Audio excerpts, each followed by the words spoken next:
Tadi kalian sudah tahu, di kelas 10 kita akan bahas dan belajar tentang apa aja.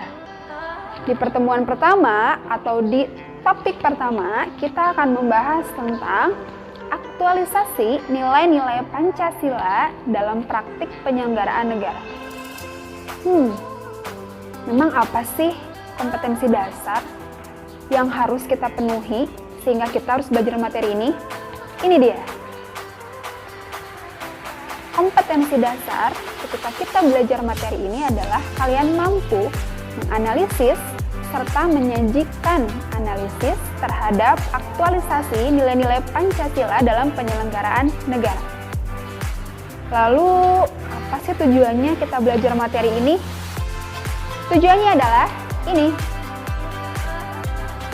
Ya, tujuan utamanya kalian mampu mengidentifikasi dan menganalisis bagaimana para penyelenggara negara menerapkan atau mengaktualisasikan nilai-nilai Pancasila yang mampu kita pun aktualisasikan sebagai warga negara dalam kehidupan sehari-hari. By the way, apa sih aktualisasi itu? Apa itu Pancasila? Dan siapa sih penyelenggara negara?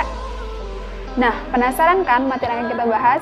Yuk, kita sudah tahu kompetensi dasar dan tujuannya apa sih kita belajar mengenai topik pertama ini, aktualisasi nilai-nilai Pancasila dalam praktik penyelenggaraan negara. Nah, sebelum kita masuk ke materi, tentu kita tadi bertanya-tanya, sebetulnya apa itu aktualisasi? Dan apa sih sebetulnya makna Pancasila? Serta siapa sih penyelenggara negara? Nah, kita harus pahami dulu bahwa penyelenggara negara dalam konteks kehidupan bernegara yaitu adalah pemerintah. Masih ingat nggak apa itu pengertian pemerintah? Atau masih ingat tidak 4 unsur pembentuk berdirinya negara? Ya, yang pertama adalah adanya wilayah. Betul. Yang kedua? Ya, betul. Yang kedua adanya rakyat atau penduduk. Yang ketiga, masih ingat nggak? Ya, betul. Yang ketiga adalah pemerintah yang berdaulat. Dan yang keempat, suatu negara bisa berdiri atas, ingat nggak?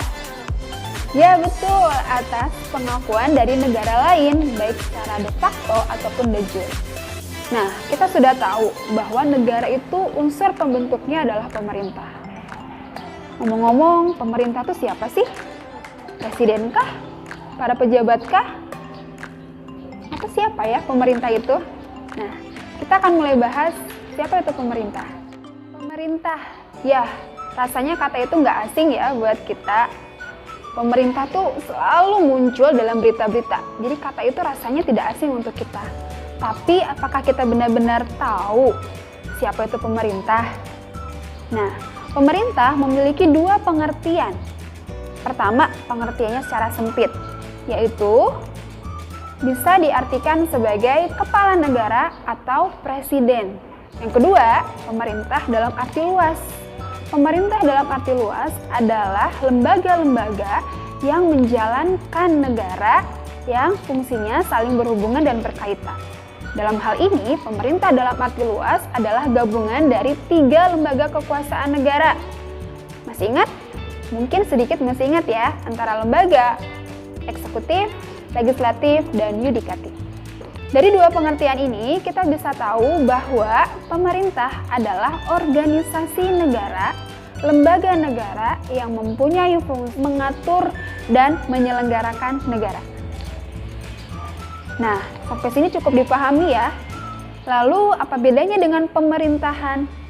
Kalau pemerintahan adalah sistem yang mengatur negara, sedangkan pemerintah adalah organisasi atau lembaga yang mengatur negara itu sendiri. Jadi, sekarang sudah bisa membedakan ya antara pemerintah dengan pemerintahan. Nah, gimana tadi? Cukup jelas kan apa yang Bunda jabarkan? Semoga bisa terpahami dengan baik ya. Sekarang, yuk buktikan dengan past test-nya.